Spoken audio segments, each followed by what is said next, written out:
Baik, terima kasih.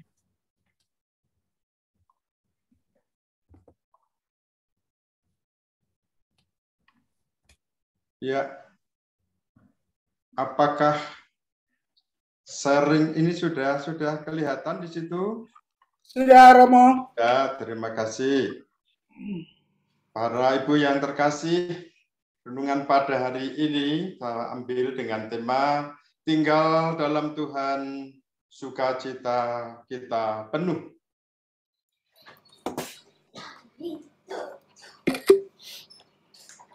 Tidak terus bisa. Dalam bacaan Injil pada hari ini, dari Injil Yohanes bab 15 ayat 9 sampai 11 di bawah judul perintah supaya saling mengasihi. Tuhan Yesus mengendaki bahkan memerintah kita supaya saling mengasihi karena sumber kasih itu dari Tuhan sendiri. Bersumber dari Tuhan, mengalir lewat kita untuk perbuatan kita. Tuhan bersabda, seperti Bapa telah mengasihi aku, demikianlah juga aku telah mengasihi kamu. Tinggallah di dalam kasihku itu. Bapa di dalam Tuhan Yesus ada di dalam kita, dan biarlah Tuhan Yesus juga berkarya di dalam diri kita, dalam perbuatan-perbuatan kasih kita. Kalau kita tinggal dalam Tuhan, kita akan menghasilkan buah.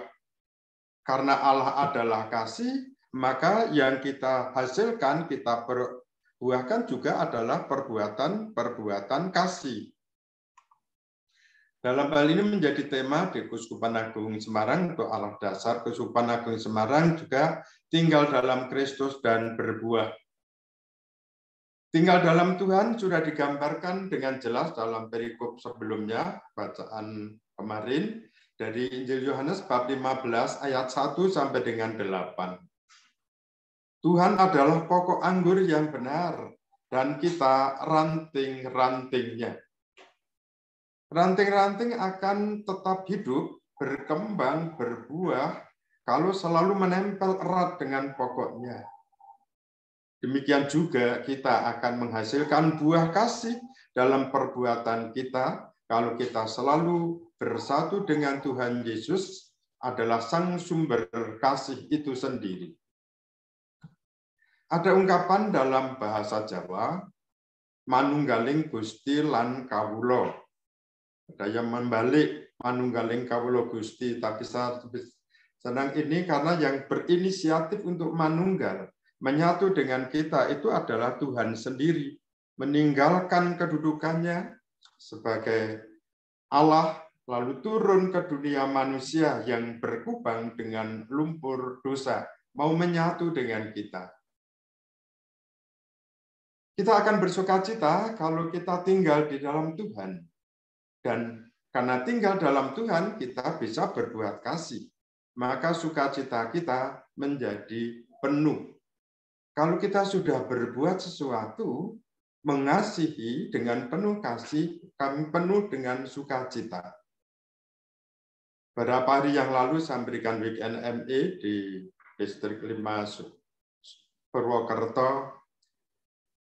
Saya melihat bagaimana orang yang sungguh saling mengasihi, pasangan suami istri yang mula-mula merasakan ada masalah. Dan pada akhir weekend itu seperti manten baru lagi. Mereka begitu akrab, hangat, dan sampai sekarang masih pada menyapa bagaimana mereka hidup dalam kasih.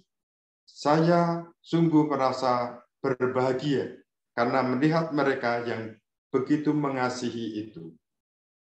Seperti disabdakan oleh Tuhan, semuanya itu kukatakan kepadamu, supaya sukacitaku ada di dalam kamu, dan sukacitamu menjadi penuh. Siapa sih yang tidak senang bersukacita, berbahagia, bergembira? Tapi kita mendapatkan kegembiraan, sukacita itu yang penuh, yang utama adalah kalau kita tinggal di dalam Kristus, sang sumber kasih itu.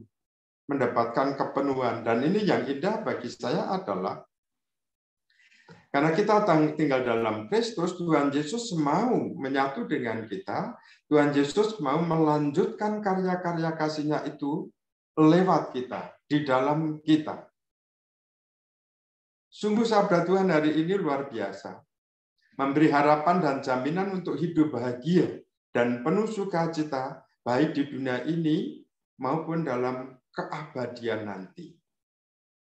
Kiranya gambaran di dalam Injil Yohanes bab 15 ayat 1 sampai dengan 8 menjadi jelas. Kalau kita tinggal menyatu terus dengan pokok anggur, maka kita akan membuahkan itu.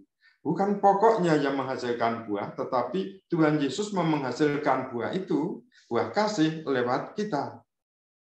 Kita bersukacita karena Tuhan berkenan tinggal di dalam kita.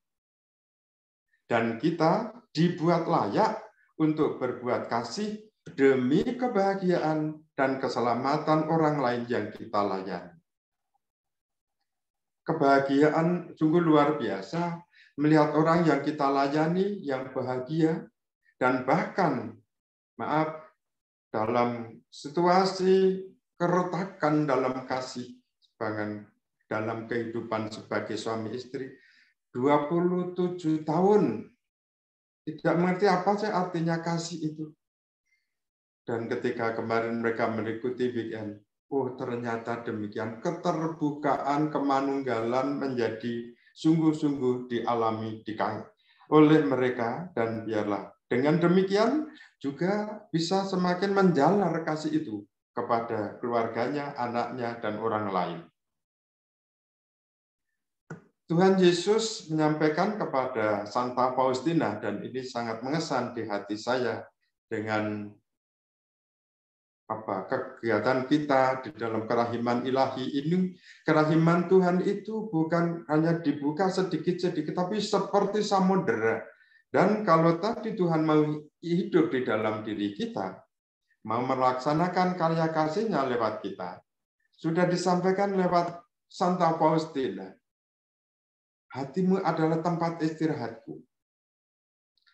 Sabda Tuhan kepada Santa Faustina, perhatikan apa yang sudah dilakukan jiwa-jiwa manusia terhadapku, hai putriku. Dalam hatimu aku menemukan segala sesuatu yang tidak aku temukan dalam sejumlah besar jiwa yang menolak aku. Hatimu adalah tempat istirahatku. Aku sering menahan rahmat-rahmat yang besar sampai ke akhir doa. Hati Santa Faustina menjadi tempat yang layak untuk Tuhan bertahta dan beristirahat. Keluhan Tuhan Yesus kepada Santa Faustina, dosa-dosa dunia itu bertambah tanpa henti. Dan dosa-dosa itu paling merugikan manusia sendiri pasti. Penderitaan fisik Tuhan Yesus disalib sudah lama berlalu, tetapi penderitaannya sebagai juru selamat dunia justru bertambah serius dan parah. Karena apa? Banyak orang terus-menerus bukan berhenti berbuat dosa, tetapi masih terus pandai berbuat dosa. Santa Faustina melihatnya dengan jelas. Ia menatap Tuhan Yesus yang tidak memboroskan waktu istirahat, sebab ia terus-menerus sibuk mencari jiwa yang hilang. Ini yang menjadi moto dari Uskup kami, Uskup Agung Semarang, Verere et Salvum Facere, mencari dan menyelamatkan yang hilang. Tuhan Yesus mencari mereka dengan tekun, walaupun ia sendiri terluka, berlumuran darah. Seperti tadi kita hayati, sungguh-sungguh kita menjadi terenyuh. Tuhan Yesus berlumuran darah, diludahi, dan sebagainya. Ia bertanya kepada Faustina, apakah engkau melihat bagaimana aku diperlakukan? Para ibu yang terkasih, dengan gambar-gambar renungan luka-luka Tuhan Yesus, kita pun juga diajak untuk melihat bagaimana Tuhan Yesus diperlakukan oleh orang-orang yang berdosa, mungkin juga termasuk kita. Tuhan bersabda, dalam hatimu aku menemukan segala sesuatu yang tidak kutemukan dalam sejumlah besar jiwa yang menolak aku. Biarlah Tuhan juga bersabda kepada kita dalam hati kita masing-masing. Biarlah Tuhan menemukan apa yang tidak ditemukan di tempat orang lain, di tempat yang lain. Maka ini menjadi suatu panggilan yang suci kita untuk berdevosi kepada kerahiman ilahi ini. Hati Faustina sungguh berkenan kepada Tuhan. Ia tahu buat siapa dia berdoa. Semoga kita pun juga demikian. Dengan doa-doa ini, kita tahu untuk siapa kita berdoa. Bermati raga. Tutup mulut ketika dihina. Bukan kadang-kadang kita reaktif dan kepingin membalas. Mengandalkan Tuhan di setiap saat. Tuhan bersabda kepada Faustina, hatimu adalah tempat istirahatku. Dan boleh diterjemahkan, biarlah hati kita juga menjadi tempat bertahta bagi Tuhan Yesus yang memeraja dan menyampaikan harapannya lewat kita semua.